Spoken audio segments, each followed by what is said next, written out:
field, starting with Slew of Gold. First or second, Frank Wright, 8 out of 11 races this year. He gets bigger and better looking all the time. He's still maturing. He's been consistent all year with the exception of the Haskell. 4th in the Derby with an excuse, and he's at the best of his game right now. Sir Mulla is the rabbit. He'll be dead last. That's a big, big favorite for that. Well, Angel Cordero rides Slew of Gold, Alfredo Smith Jr., Sir Mala. And, of course, number 2 in this field is Sing Sing. Jimmy Miranda aboard, 126 pounds. He's earned $500,000 the hard way, hitting it here and hitting it there. But Jerkins, a brilliant Hall of Fame trainer. Of course, you know what he's called, the Giant Killer, and he's got some giants to work on in here, but don't count him short. Greek number 3 is Bounding Bass. Greg McCarron will be aboard. Listen, I'll tell you one thing about Bounding Bass. He won the Wood and then he got hurt. 5 days ago, he won in Jamaica. He's a 3-year-old who's really improving. He's got a shot. You talk about horses coming back after short rest, though. Look what Conquistador Cielo did. That's right. Number 4, Silver Supreme, the 5-year-old, a veteran campaigner. Second in this race last year, Frank Wright. 126 is an older horse. George Velasquez aboard. He ran very well here. His one brilliant race a few weeks ago, he was second, but he picks up 9 pounds off that effort. The Silver Supreme horse is a stretch runner. Greek number 5, Highland Blade, beat Slew of Gold by a neck 3 weeks ago, but picks up 9 pounds off that. That's true, and he's got very thin legs, and he can't go too far, but he's done 1.5 miles a couple times and won. He's won on dirt, he's won on grass. He is a good horse and definitely a contender. Jacinto Vasquez rides. Frank, Eddie Maple, who just captured the Champagne Stakes with Devil's Bag, will be aboard number 6, Reinvested, 0 for 6 this year. 0 for 6, but new leadership. Frank Morton trained him in those last 2 efforts. Eddie Maple rode him. He seemed to run very well. He belied a 0 for 6 form. He has an outside chance. A horse that has an inside chance, John Henry, the sentimental favorite, Chris McCarron, to be aboard. He's been racing almost as long as the Greek's been going to racetracks. We're both the same age, 64 years old. What can you say about John Henry that hasn't been said? He's won over $3 million, and I'll tell you this, he's one of the favorites. Lafitte Pinkai aboard number 8, Aaron's Isle, Frank. Aaron's Isle has had 29 starts, only 3 of them on the dirt for this Irish bred. Pinkai will have to use all his skill to make him do it. And likes the longer distance. Number 9, Desert Wine, second in the Derby and the Preakness. And that's just about what he'll do. Nothing more today. Finally, number 10, Playfellow. We all saw him win the Travers up at Saratoga, and he is the favorite. He is the favorite. Patrick Day, the country's leading rider aboard. Maybe they're giving credit to the fact that he's won 4 Grade 1 stakes this year, and he's training fine. So there you take a look at our field. We've got 5 3-year-olds and older horses, and of course the older horses will all carry 126 pounds, the 3-year-olds 121. Activity that would indicate there's nervousness. Chelsea is out there. Maybe she knows what's going on in the back of the gate situation. This was Marshall Cassidy, the track announcer, getting set to call the 65th edition of the Jockey Club. Jimmy the Greek, some thoughts as they're loading into the gate. I'm surprised that Playfellow is the favorite because he's traveled too much. I don't think he should be.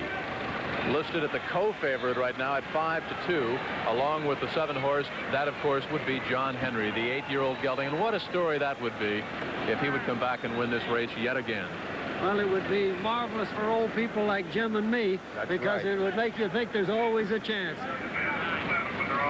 Loading into the gate right now, the field for the 65th running of the Jockey Club Gold Cup. Let's go upstairs, and the track announcer, Marshall Cassidy. Okay, Jim, Desert Wine is going into the gate now.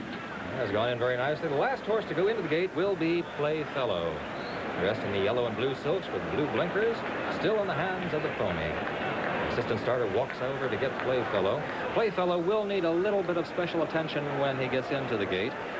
He does like to be alone, but once he's in the gate, an assistant starter has to grab his tail and hold it up. This keeps the horse's 4 legs squarely on the ground. We'll watch them do that as they get toward the gate.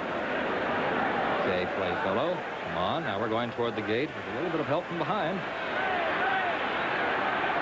We have a field of 11. This, the Jockey Club Gold Cup, starting gate right in front of the stands, right by the finish line. And Playfellow is a co-favorite with John Henry. They both are going off at 5-2.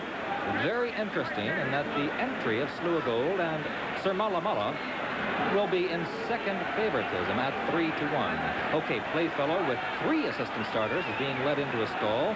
The outside stall in the starting gate. Okay, now we're in line. We're all set for the Gold Cup. We're standing still. And they're off. Desert Wine on the outside, going for the lead with Bounding Bosque. Along the inside, Slew of Gold and Sir Mala Mala.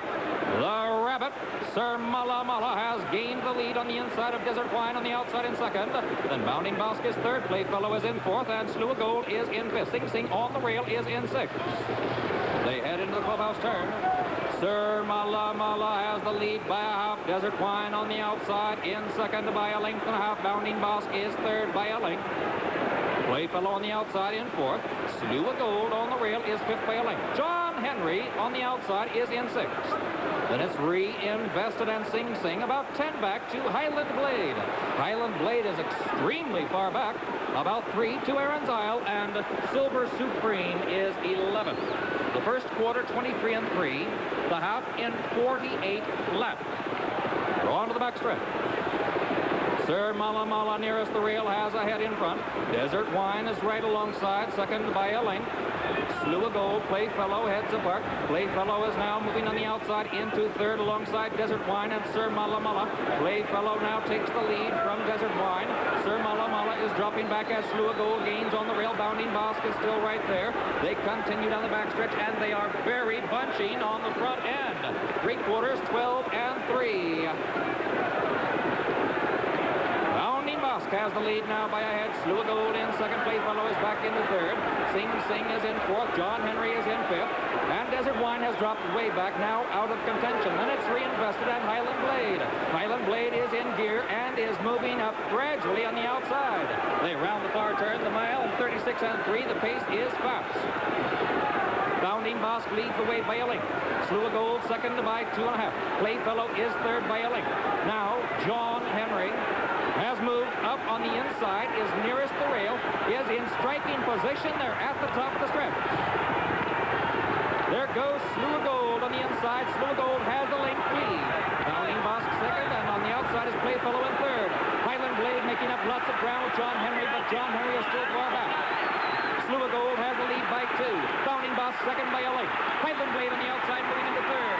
Highland Blade will overtake Bounding Bosque as Slew of Gold leads the wire. It's Untitled Cordero Jr. on Slew of Gold, the winner by about 3. A photo for place and show between Highland Blade and Bounding Bosque in this, the 8th race, Jockey Club Gold Cup.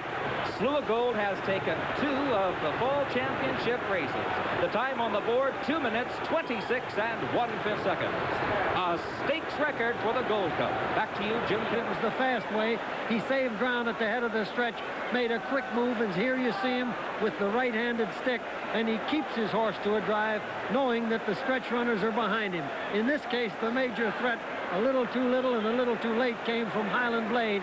But by this time, Angel was in full gear, pumping, driving, ensuring the 2+ length victory.